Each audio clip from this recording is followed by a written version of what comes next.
We have here in the studio two of BGL analysts. For my far left is Jimmy Ogbobine. I hope I got that correctly.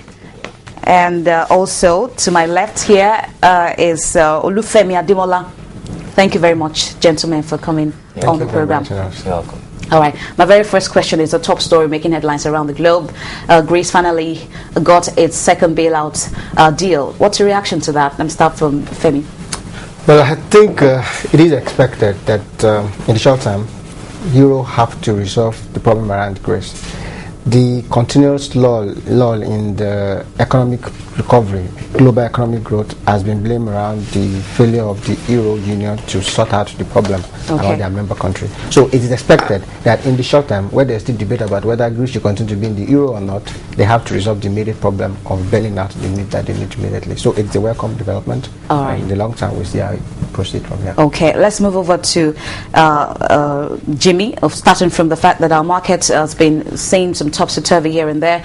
And today we're expecting the Director General of the Securities and Exchange Commission to talk to the press. What do you think? What do you think it's in her mind? Let me ask you that question. I think she's going to be selling the corporate governance report of the Securities Exchange Commission. To my knowledge, Guinness just signed on to the corporate governance code of conduct to keep it. I think she's going to be talking about, she would actually have to address issues around forcing some of the big multinationals in the telecom sector, in the utility sectors to list in the stock exchange. Then she would also be looking at ways of market recovery actually, and how to recover the market, how to pump investors confidence upwards again. So I think those are the issues she actually be looking at today. Now, very two important words that you use. Force is one. The second is corporate governance. I'm going to come over to Femi. If we talk about corporate governance, we saw it been launched last April. It's going to be a year by April, just about 2 months' time. What's your assessment of this code so far since she came into office and it's been launched?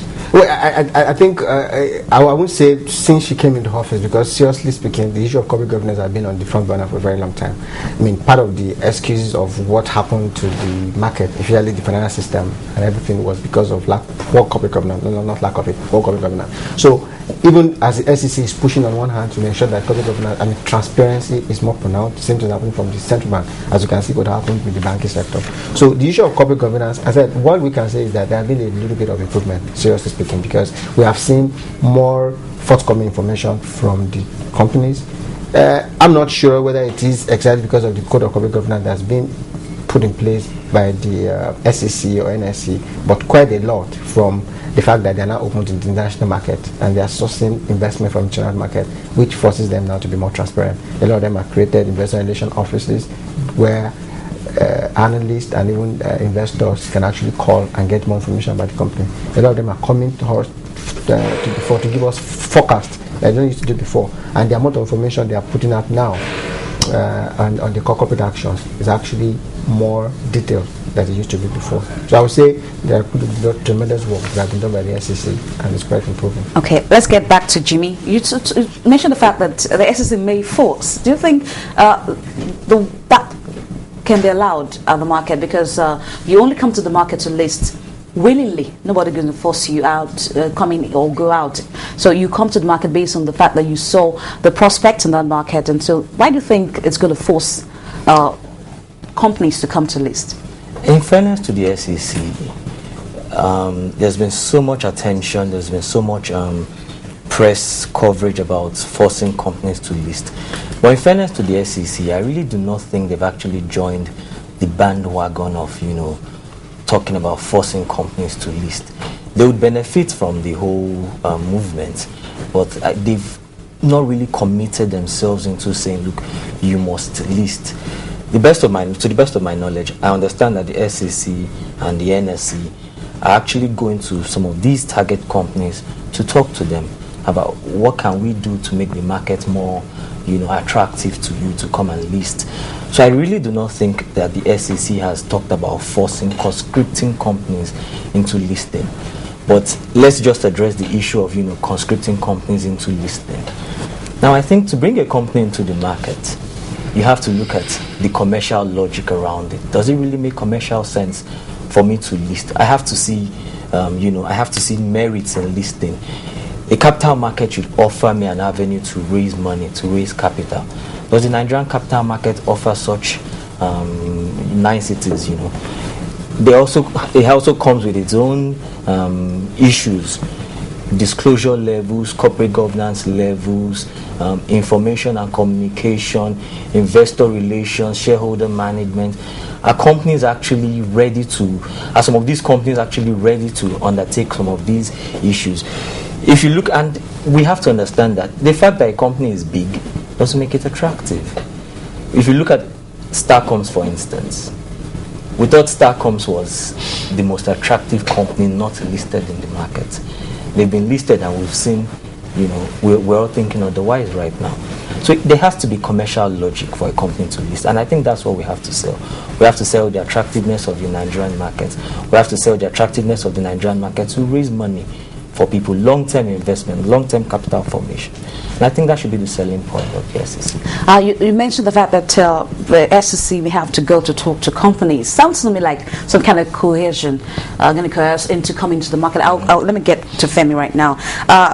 We've seen companies delisting from the market. So if a company unwillingly, in quotes, decides to come, okay, after all, I've been into talks and negotiations by the SEC and the NSE, let me just get to list on the market, and later on it now says, okay, I think I've had enough, I have to leave right now. Are we going to see that happen if those companies do not say we will come to the market based on our own final decision by our board and all that?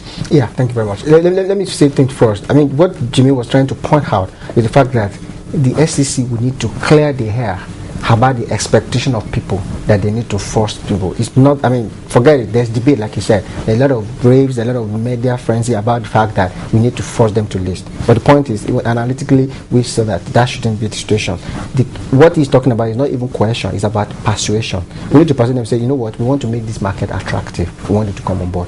What do you think we could do to make sure that you come to the market? I've spoken to quite a lot of big companies that want to come, private company. And one thing about it is that, look, some of them even said, we don't even have a choice. Because of the international investor that we have, they want more transparency by listing. Once you list, like I said, you have to now comply with the post-listing requirement, which ensure that you have to be transparent. Now, these international investors want that, and therefore some of them don't have a choice. But the question is the time right for us to do that? What other things need to be put in place in the market before we come in to do that? Now, you had a question about delisting. Yeah, the issue of delisting is not, there's so many things that come in between it before you delist. Like you list, and like we said, you can't coerce, you can't force anybody to list. They have to take that decision. They are going to be board resolution to say we want to list at the right time based on this situation, and they list. The same thing is going to happen when it comes to delisting. Delisting must have to be in the best interest of the company for delisting. Now, the SEC and the NSE can try to persuade, or let's say dissuade, the company from delisting, like they are trying to do with the Nigerian bottling company. However, you can stop them from doing it if there's genuine reason to do that. So part of what probably the DG of the SEC will have to do is to educate investors on understanding the need for listing and delisting. The case from Nigerian investors were very quick to returns. We want returns immediately. If a company does not pay dividend and does not pay, they don't give bonuses immediately, we start punishing them. However, some of these guys might require money to actually finance further investment. It's in Nigeria that you see a company paying dividend this year and go to the market to raise money the next year. I mean, it doesn't make any financial sense that because you know you need money, then why are you paying it out as dividend? Because you definitely need to invest again. And when you invest, you improve the capital gains. I mean, the capital value of the asset. So those are the kind of things that SEC need to engage in. Educating the investor and trying to talk to the organization as well, the issuers, to understand that when you list, these are the benefits. If you want to delist, it must really, really be necessary for you to delist before. Okay, that brings me to market rules. Do you think, Jimmy? Do you think there should be rules in the market as to, okay, if they come to the market right now, you're going to stay for a number of years before, if at all, you have to leave the market? Because a lot of people are complaining about. I don't want it to be company specifics at the moment. Those who want to list or delist on the market are saying, oh, after having to invest so much and now this time for us to start reaping and enjoy the full benefits of this company and our investment. Do you think there should be market rules guiding this movement of the companies in and out of the market? First and foremost, I want to quickly state this. I do not think the Nigerian market is. We're not at a war where you have to conscript people into an army and give them a minimum service time in that army. The selling point should be the attractiveness of the market. Let's look at Coca-Cola, for instance, Nigerian Bottling Company. Hellenic, the Greek parent, actually intends to pump in more money into Coca-Cola, into Nigerian Bottling Company. They intend to increase investments in Nigeria. But at the same time, so it's not a question of this company has lost faith in the Nigerian market. Apparently, it's the opposite. They've increased faith in the Nigerian economy. So they're bringing in more money, more long-term funds. But they're saying to themselves, as much as we're bringing in more money, we do not have faith, or we do not see a need to be in the capital markets at this point in time. So on one hand, they're not really coming to raise money from the market. Yes, so that's the problem. That's the gap. Is it about raising money, or because investors who have actually put the money in this company before now? No, you put money 30 years ago, and the company is bringing more money today. 30 years ago, the plants you've built have become obsolete. Companies raise money from time to time. Like he said, if I need to reinvest, retained earnings is one of the biggest sources of funds, cheapest sources of funds for a company. And you're asking me to pay dividends at a time I need to reinvest so that I can be more competitive in the years to come, so that I can be at pair with my competitors. So there has to be an attractiveness. If a company is raising money, why is it not raising it in the Nigerian market? And that's what we need to ask ourselves. Companies, why is the Nigerian market not raising sufficient funds for infrastructure, for reinvestment, for capital expansion? The middle ground is this. If we have to conscript anybody into the market, I think we should start with ours. Petrobras of Brazil, a public company, is listed on the Brazilian Stock Exchange, the Bovespa. And I think we should be looking more, if we talk of conscription, we should be looking more at the likes of NNPC. We should be looking more at the likes of PHCN. LNG. What about Nitel?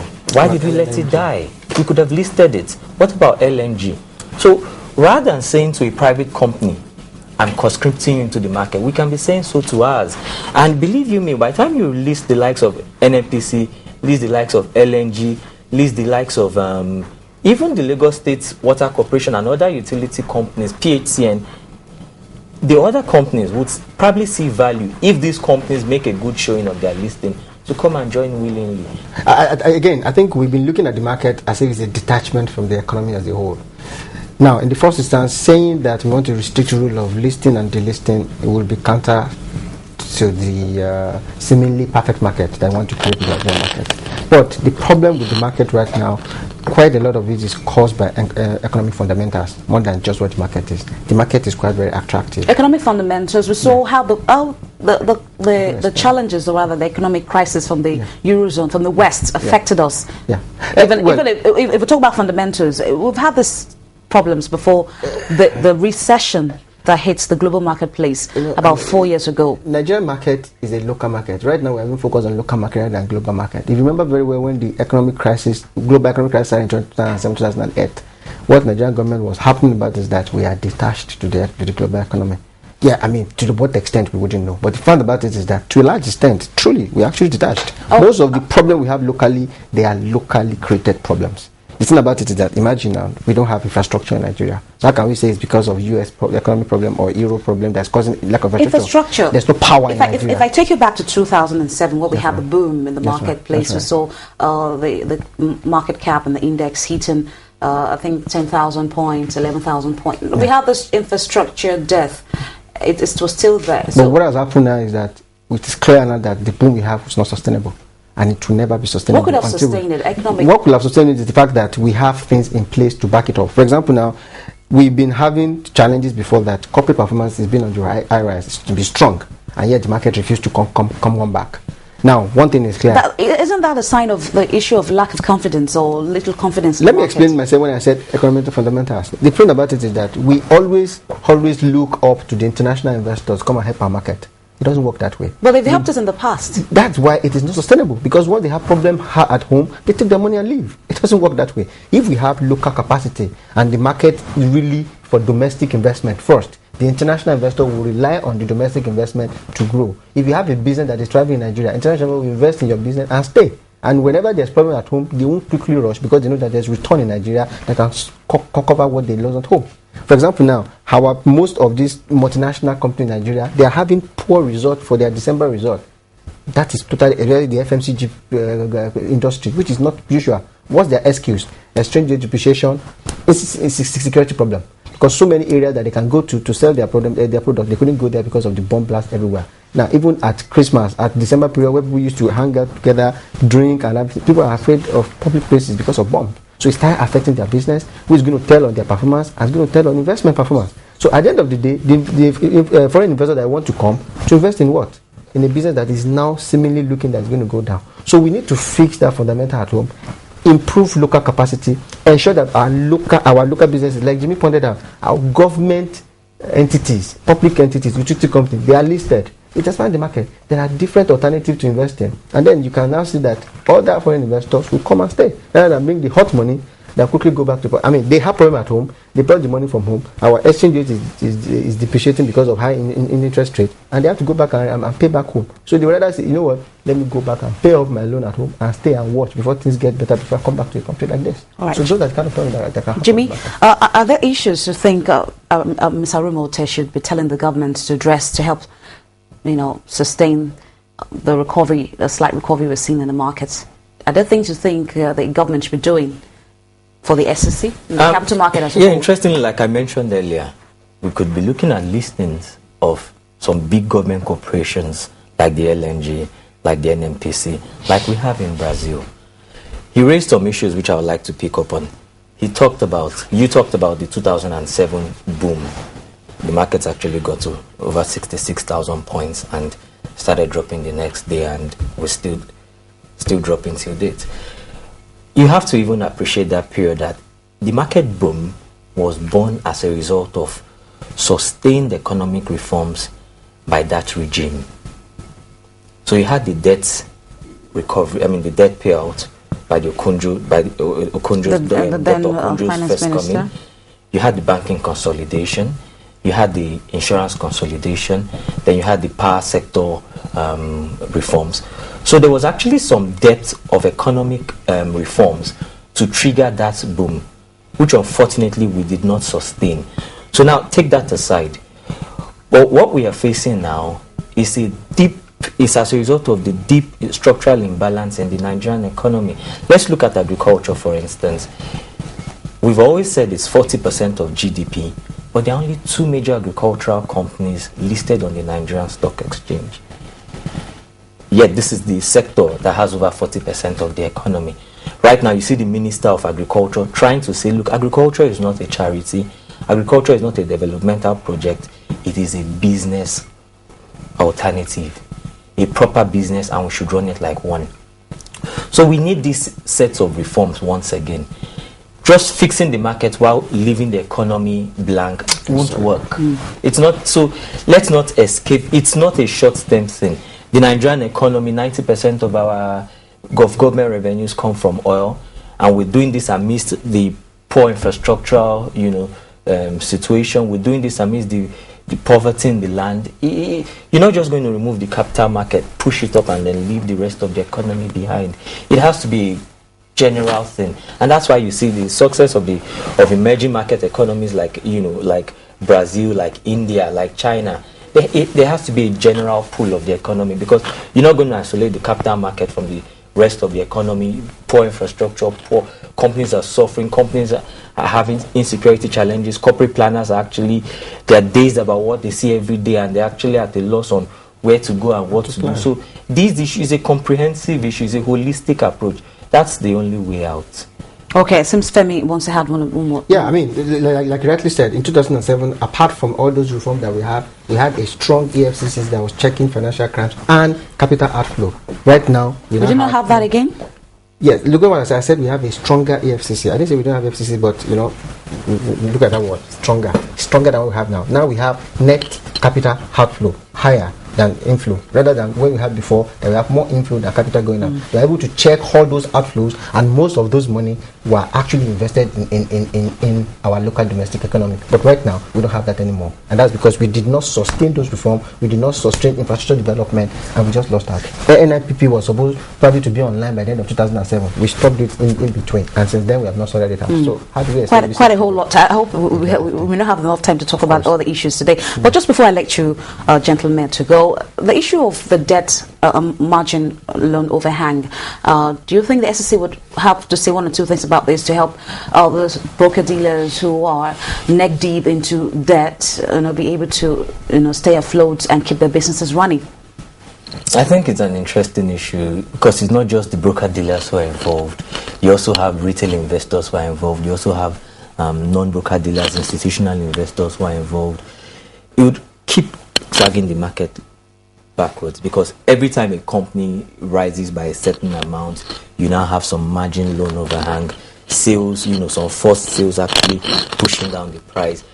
It'll just be our Achilles heel, but we need to sort it out. I really don't know where it's going to come from. I don't support the use of public taxpayers' money being used to write off such debts. So probably some banks will just have to. It could be restructured. Yeah. At the point in time, CBN was going to do restructuring of margin loan for 7 years, so that we have a long time after we expect that the economy will have improved. But they stopped all of a sudden when the financial sector reform was taken on. So maybe we should look at that. So when the banks are not under pressure to sell off to recover their money, or the investor, broker, whatever, is not under pressure to sell immediately, that can give a kind of lifeline. You can think of any ingenious way to make sure that the debt margin overhang is actually resolved. But again, everything we're talking about has been focused on equity market. We should understand that other markets are thriving. Well, we know we have the bond market there, we have the over-the-counter market. We know, but because of the nature of the equity market right now, I think it's still an issue that we keep our eyes on, just because a lot of people are in it more than the bond market. So we have institutional investors in the bond market more than in equity market, though.